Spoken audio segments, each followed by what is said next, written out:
Here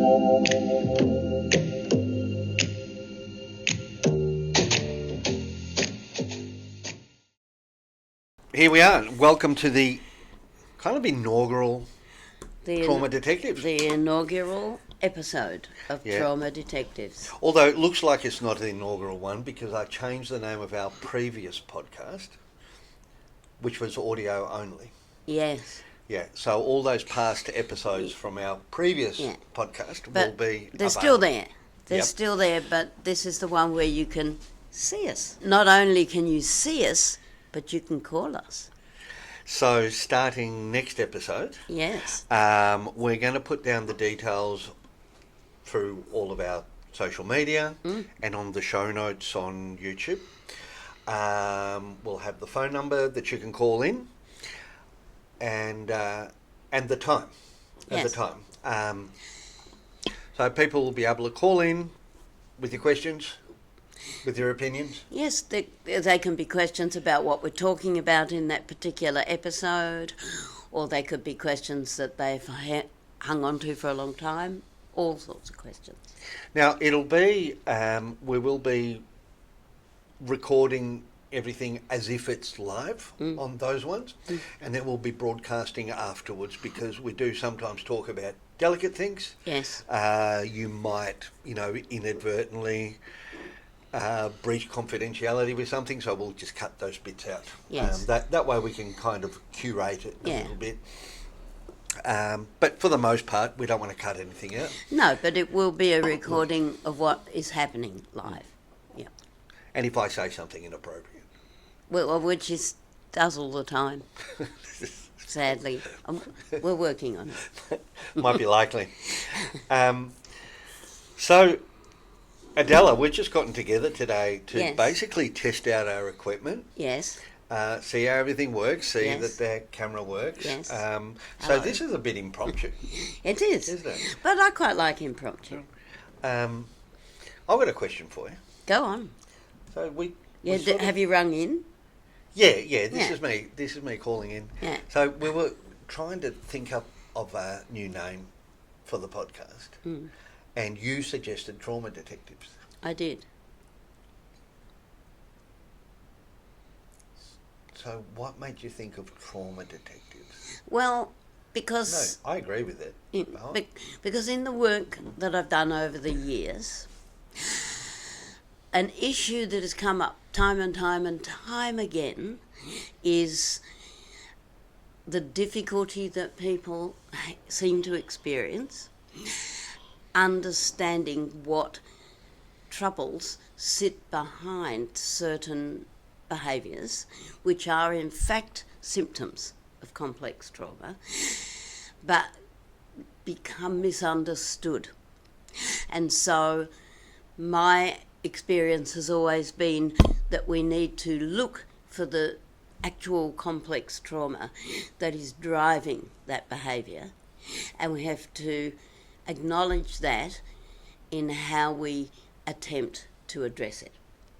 So my vision, always in my mind, and often when I've done training with staff in various settings, has been me living up to my surname of Holmes, with a deerstalker hat and a magnifying glass.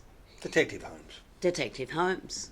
And Detective Holmes is always looking for what sits behind the behaviour. If we focus on the behaviour itself, where do we get? Nowhere. And what we then get, and this is something else I've experienced a lot over time, what we then get is a disaffection with the notion of being trauma-informed, because people try not looking, they don't understand that they need to look behind the behaviour or the symptom, as I call it, and they respond to just the behaviour using cognitive approaches because what else can you do? But of course, those things don't work. And I think that has led to a disaffection across the sector with the notion of being trauma-informed. People say, I tried being trauma-informed and it didn't work. Or can I just add? Or it becomes eye rolling. Yes. It's like, oh, everything's all about the trauma, and people Yes. sort of sweep it away. Yes. And say, oh, trauma informed this, trauma informed that. Yes. Without actually understanding what we mean by it. Yes. Which means that it's the practice is trauma informed. Yes. Our approach is informed by the details of the trauma that we know. Yeah. And also informed by what contemporary theory around trauma, grounded in neurobiology and attachment. Yeah, exactly. What it indicates that we should do about it. Because if we don't understand that, then we are going to be ineffective. But also, it isn't therefore that trauma-informed practice is ineffective. It is that we haven't been practicing trauma-informed practice. Right? We haven't been using it. Or what I hear some people say is to say, well, for example, if we work with a school, here at Knightlamp, we do a lot of behaviour support work and work with schools, and they'll often say, well, we're actually a trauma-informed school. Now, some schools are actually trauma-informed schools.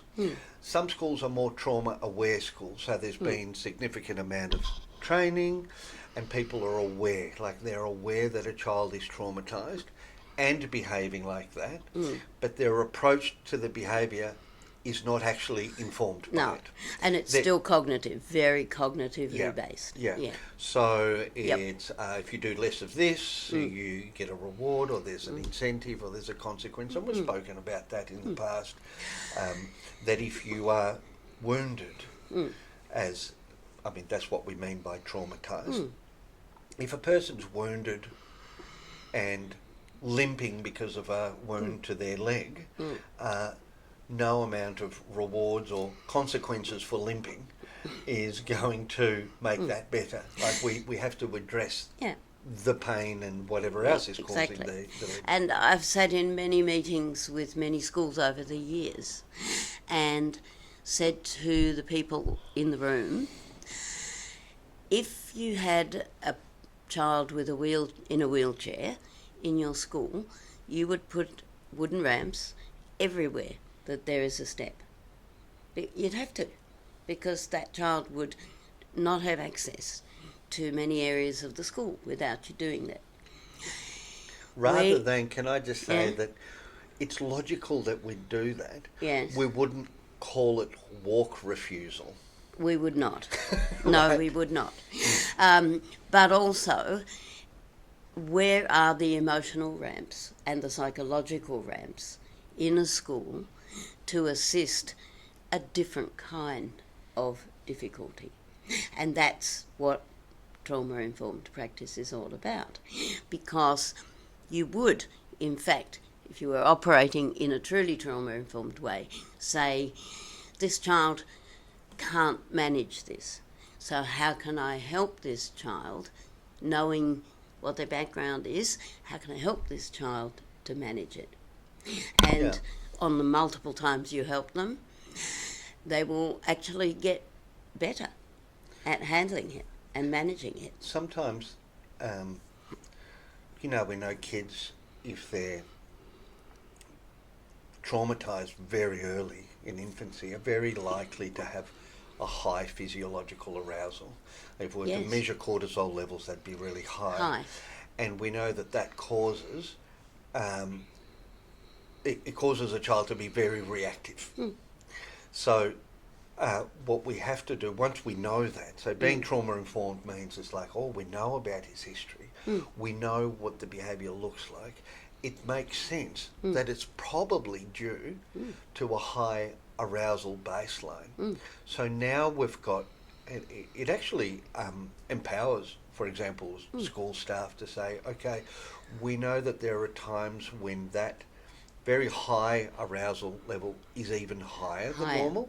Yes. When it's low enough that they can place more demands on the child and when not to place demands. And also, it tells us something about what we need to do in order to lower that baseline, which is physiological. So we need to address the physiology of it. We have to, and I think that the physiology of the symptomatic expression of trauma is something that is consistently overlooked in terms of making sense of oppositional behaviour. Oppositional behaviour is not oppositional behaviour, it's hyperarousal, because the child can't actually hear you properly and take in what is being expected of them. But we call it oppositional behaviour. Or when there's been a lot of relational harm, you can't trust what an adult's going to say. You can't trust that they deserve any of the good things that they're going to talk about. And it creates this opposition because it's a fight. Everything is a fight. Yeah. And I noticed that there's a lot of, with dysregulation, there's a lot of talk about emotional regulation. Yeah. And actually addressing the emotional regulation. But it's not. But emotional. we don't, we forget to address. It's physiological. The physiological dysregulation. The physiology comes first, the psychology comes next, the emotional impact comes last of all. It's almost like if you've got a severe toothache, if it's really, really bad, you might be really intolerant and say some bad words. So to address the emotional state and say, well, that's not appropriate, you need to be calmer and nicer, doesn't address what's causing it, which is the toothache, right? Exactly. And that's the physiological part. Well, you often in your training do a really nice analogy of someone looking through a doorway at you, acting out in some way, but they don't see all of what you're doing. And then I see what you mean. You know that one? Yeah, I see what you mean. It's more of a thought experiment where you say to people, well, if you didn't know me and you walked into a room and saw me and I was screaming out the worst words you can imagine, I was sounding quite abusive, screaming them out, would you walk towards me or would you just back out of the door, out of the room and shut the door? Most people say, yeah, I'd get out of the room and shut the door. But then when you say, but if you actually, in another world, in an alternate world where you walked into that room and you heard and saw the same behaviour from me and you heard me shout and yelled the same rude words, but saw that my finger was jammed in the hinge of a door and it was bleeding. That's right. Would you go towards me or would you back home? Most people say, well, I'd go towards you and I'd help you. Yeah, exactly. Exactly. Because we see the source of it. And that's a very concrete example, but it's actually a perfect example because what is sitting behind most of the heightened behaviour of young people who have experienced complex trauma is exactly that. It is something quite real that they are actually having a very lasting impact from. And that impact is just continuously happening, and no one, including them sometimes, knows what it was. It's invisible as opposed to totally the door. Invisible. There's no bleeding that you can see. Exactly. And when you interact with the young person in a way that doesn't feed their heightened state, you actually are closer to being able to help them. And, I would say, and I often talk about this in training, in 52 years, nearly 53 years now, of working with really quite challenging young people, I have never been assaulted. Not once have I been assaulted. And what is the reason for that? Is because I don't feed the hyperarousal. It's because I talk past it, around the back of it, any other way, but I don't feed it. And you don't get drawn into I do not. A familiar, recreated conflict. And I have to be honest and say, I don't think that when I first started working in that way, I really understood why I was doing it. It was more instinctive. But the more that I have learnt about complex trauma and the neurobiology of complex trauma, the more I have thought, well, I was quite fortunate because I instinctively worked in a way that worked for young people.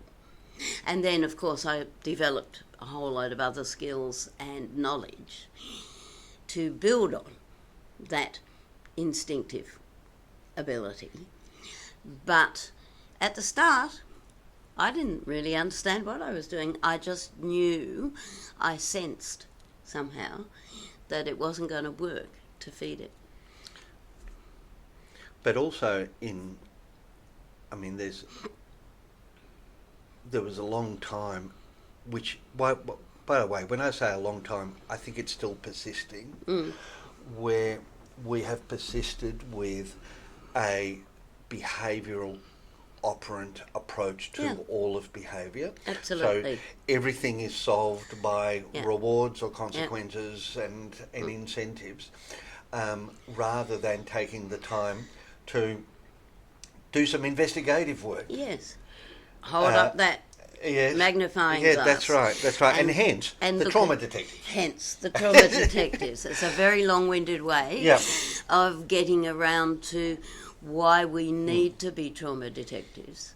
And a few years ago I was involved in some work that the Centre for Excellence was doing to try to ensure that staff in residential care were not assaulted and felt safer. And it was interesting that the conversations around that topic tended to focus on very cognitive approaches. And really, in a couple of instances, I made comments about the wisdom of that approach, given that our goal was to increase the safety of residential care staff, and that I could see that what was being discussed was in direct opposition to the understandings, the neurobiological understandings, the understandings of Bruce Perry, Bessel van der Kolk, and many of the other specialists who understand trauma and factor in the impacts of complex trauma as being symptoms. And if we reductively think of behaviours which are symptoms, then we move further away from good practice and from helping children to heal. And that, I think, in terms of my mission in this world as a trauma detective, is very much also a part of my intent. I think that there's something, that topic, I reckon we could spend a whole episode on that topic. I reckon we could. Because this is something that you and I have talked a lot about. Also the way that it is conceptualised. Yes. Even in therapeutic residential care, we see that we've got a therapeutic model of care that is practiced and that everyone, at the very least, says that they embrace. But at the same time, they say, but when occupational violence occurs, there's this whole other set of things we need to do that actually aren't trauma-informed. Now, I think that there's a mistaken understanding that if you take a trauma-informed approach to occupational violence, it's almost like you're allowing it, rather than, this is the way that we see it, rather than taking the stance that, well, actually, the more information you have, if the violence is indeed, which it is, initiated by traumatic factors, then if we take a trauma-informed approach, would we not be safer? Mm. Right? Because that's what we're going to be addressing. Indeed. And we're not only addressing it, it's about knowing more. It's about knowing that, for example, you're not looking for signs of really consciously malicious intent. You're looking for signs of arousal or signs of not being able to tolerate being cared for, or whatever it is, and then you're actually able to work with it, and to preempt it, and therefore to stay safe. Absolutely. I always say to people in training, the more you actually talk at a young person who is heightened with consequences and all the things that people often wish would work. Not likely to get anywhere. Not likely to get anywhere, but you are more likely to get the features on your face rearranged. And sadly, that's true, because we're actually talking to an individual who is in a heightened state. Now, we all know from the neurobiology of trauma and the learning of Bruce Perry that when you're in a heightened state, you're further down in your brain function. And you ultimately will reach survival mode, which we used to call, quite laughingly at Hurstbridge Farm, lizard brain. And you had some excellent experiences working through those over time. But the more you talk at someone who is at that stage of the brain, the closer you are bringing yourself to being assaulted, because they are in survival mode and they're not in a place in their brains where it's a bit of a skill to being around someone who's really dysregulated, and it can be quite frightening. It takes skill and experience to be able to see what's really happening, and therefore stand back from it a little bit. And be calm. Yeah. I look, over the years I have so many examples, not only from my own practice but others, of people who, when kids were in an incredibly heightened state, just stood at the sink and continued washing dishes, with the young person just going off around them. And every now and then said something calming, but worked out the balance of when to do that and when to stay silent. And then, the young person calms down, and then they're back in the part of their brain that looks around and says, did I do that? And often that happens. And the worker who was standing, who's a therapeutic specialist, was standing at the sink and said, yes, you did, but I can help you fix it up. So you don't just clean it up for them, you do it with them. And there is a joining in that, and there is a compassionate sense in that will only bring you closer to that child. If you heap the consequences on, won't bring you closer, because the child just feels misunderstood. Or what we've also seen, which is just reciprocate that same aggression and yell even louder. Yes, and put them back down. And think that that's going to work. Which it never will. No. I mean, we started off at Hurstbridge Farm with very clear intent, which involved us taking some deep breaths and doing things differently. And I can remember a boy in his first 2 weeks, he was almost 14, in the first intake, who asked me for a star chart. Remember that? Yeah. He said to me... because he'd had it before. He'd had it before. He said, can I have a star chart? And I said to him, why would you want a star chart? Have you had one before? That's an incentive kind of program, right?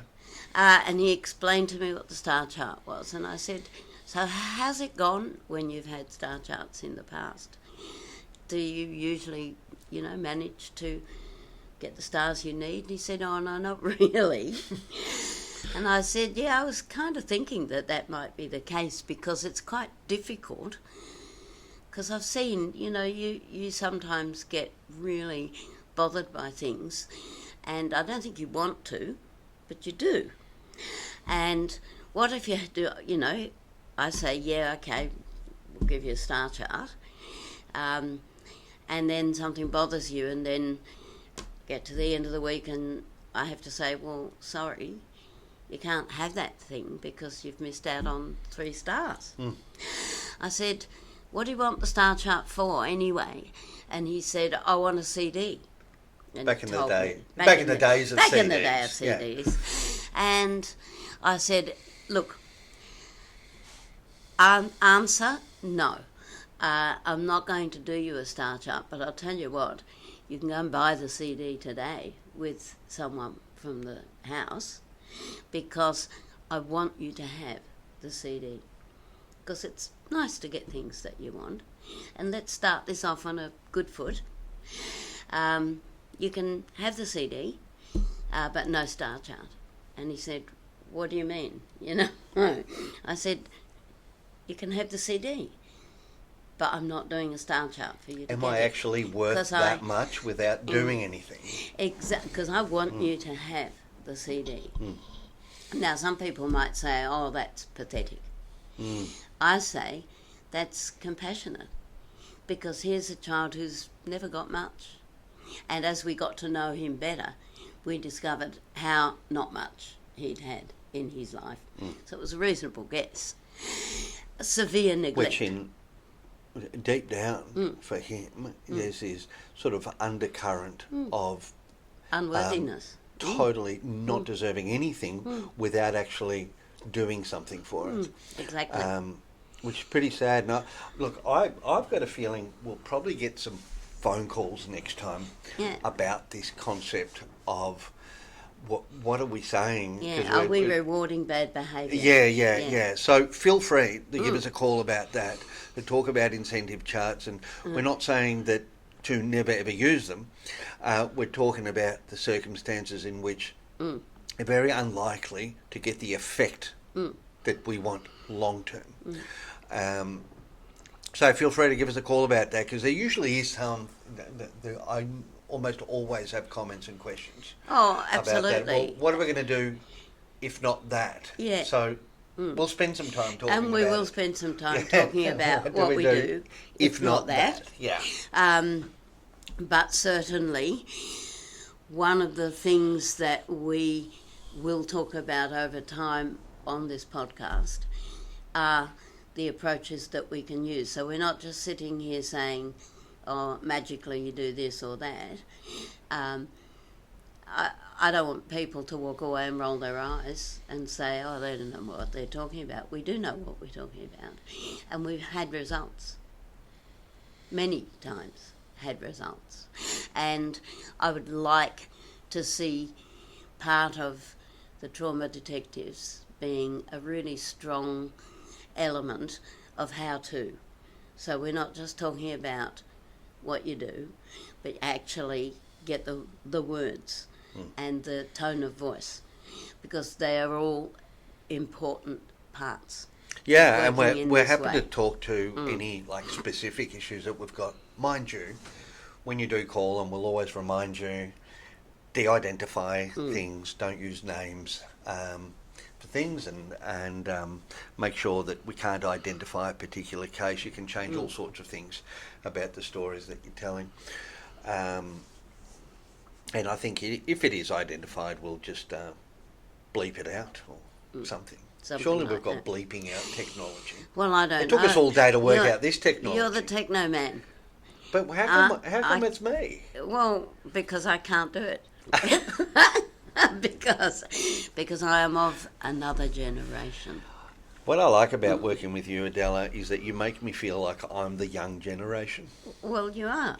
See? So you just did it. I just did it. You're 20 years younger than me. But also wanted to say that when people call in, there's all sorts of things that we'd like to discuss on the podcast, aside from individual cases or approaches to trauma-informed care and behaviour. Happy to discuss policy, politics, wider range of everything, because there's a whole lot of implications behind an understanding of the impact of early childhood adversity. Yeah. And I'm happy to discuss all of them. Absolutely. And at some point, we'll have guests on. Yes, that would be good. We'll work out how to do the guests. I'd quite like to have guests. I think that would be also very interesting, very useful. And a lot of focus on the how-to, right? I've had enough eyes rolled at me to know that you have to be able to focus on the how-to, because that is a very important part of doing this work in a way that affords people who are doing it a sense of actually being able to make a difference. Right? Because why do we do this work? I don't know why others do it, but I do it because I know how. Right? And I feel, that's why I'm not going to retire, because I know how, and if I stop doing it, how can I tell others? You're not going to retire. I'm never going to retire, no.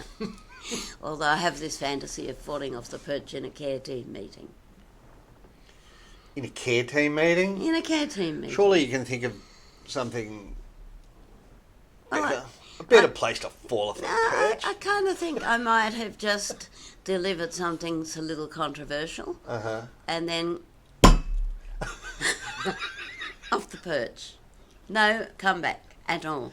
You have delivered some controversial things in the past, I've heard you. Yes, I have. But I haven't fallen off the perch, thankfully. I know.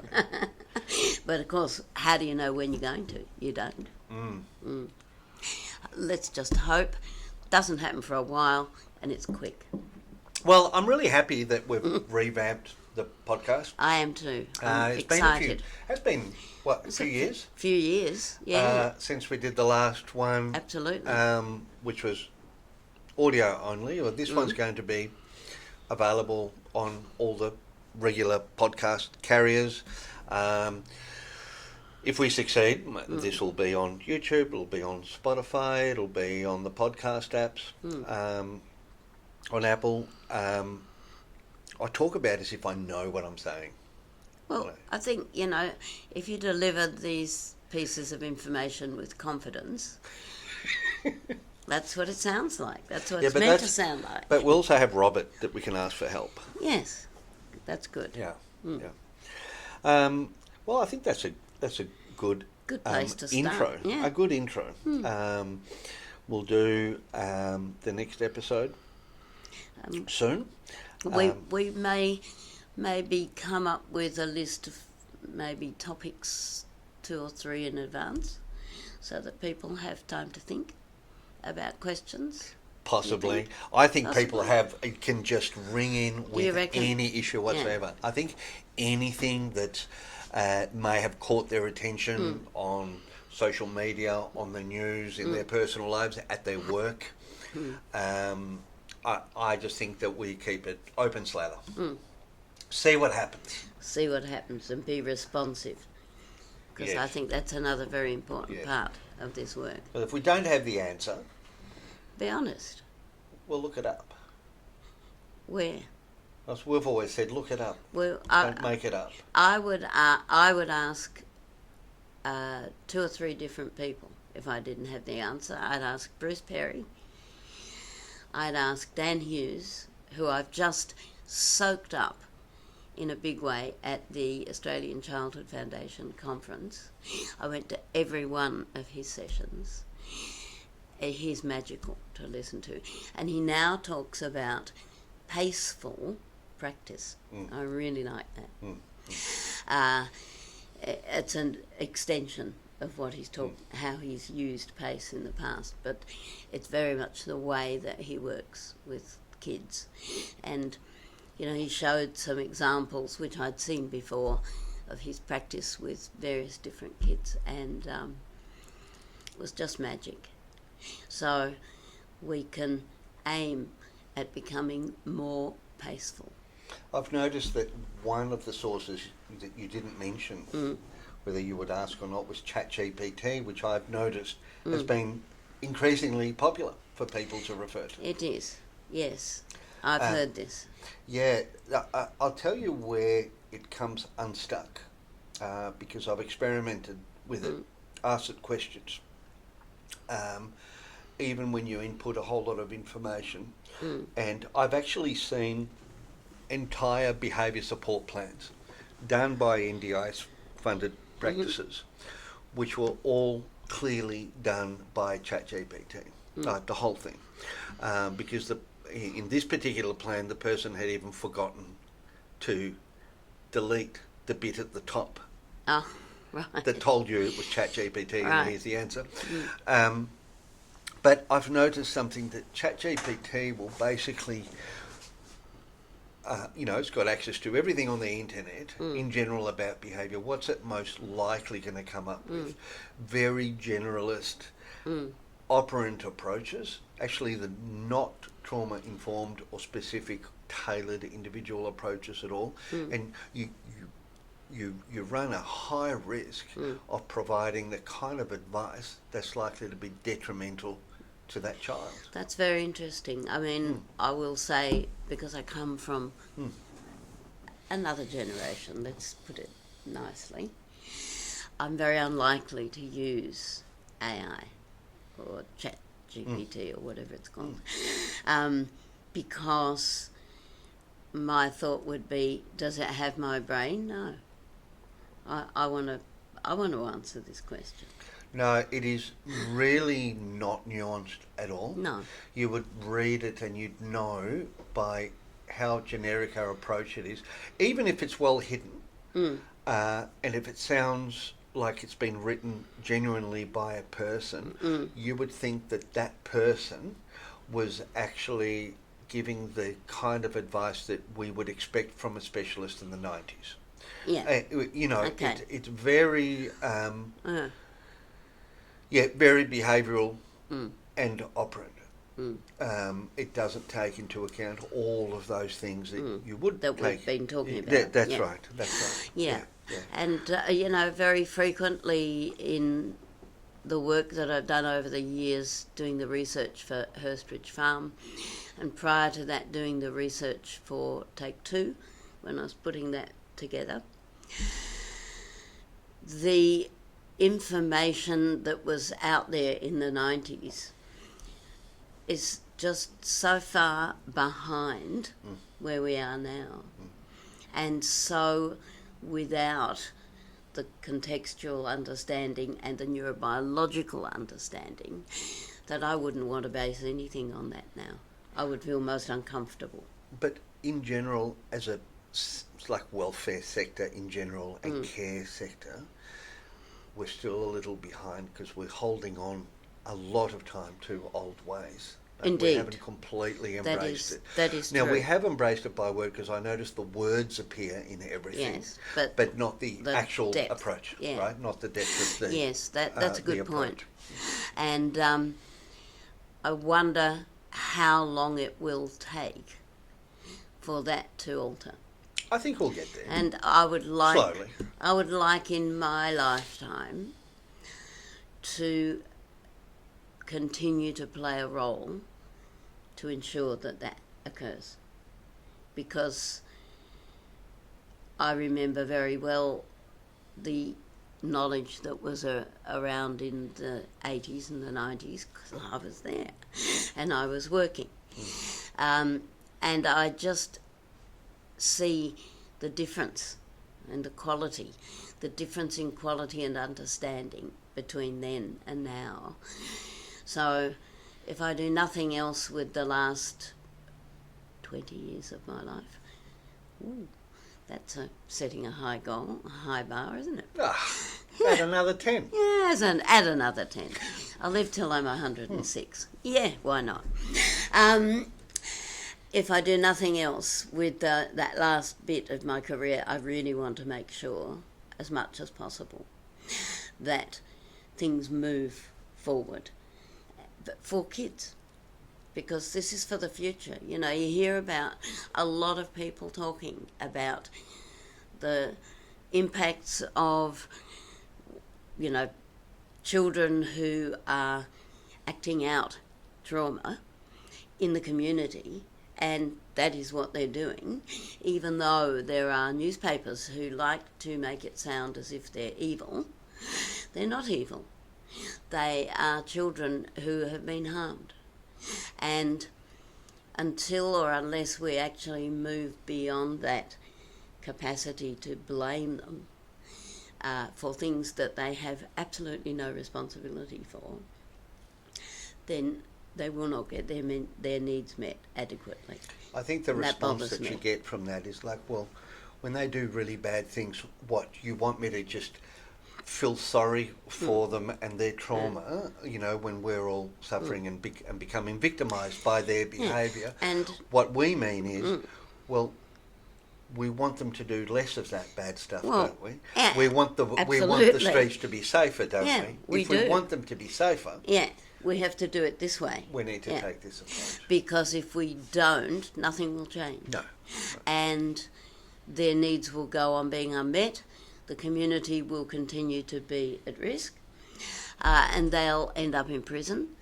And that is why, at times, I think, in this podcast, we will have to get a little bit political about the systems and what we can do to impact on systems and help those systems to become more aware and change, because that is actually a very critical element of what needs to occur. Well, retribution can feel good for the victims or society because we're getting retribution. But not sure if it solves the problem. That's it. We're not changing anything. And if we're going to change anything, we have to understand what causes it and what its context is. And when I do training, which I do a lot of, and you've probably found this too when you do training, people ask, so are you, because you're explaining what is causing this, are you excusing it? Yeah, every time. I say, no, I am not excusing it. I am explaining it. And there is a big difference between explaining something and excusing it. And, you could look into our physical health systems for a model of how to explain something in a way that enhances our capacity to cure it. So if we do that with physical health and ailments thereof, why is it so inexplicably offensive to do that with mental health? Doesn't make any sense. It makes no sense at all. Hopefully we can give it some sense. We'll hope so. In our Trauma Detective podcasts in future times. Well, let's see how we're going. We've got a lot of topics to cover. So many topics. Yeah. I have to live until I'm 146. To cover them all. Yeah. Yeah, you're going to have to. Oh, well, I think that wraps it up for today. I think so. Good discussion. Yeah. Thanks, Adela, for the chat. Thanks, Stefan, for the opportunity. And we'll see you all next time. Bye-bye. Get on the phone. Call me.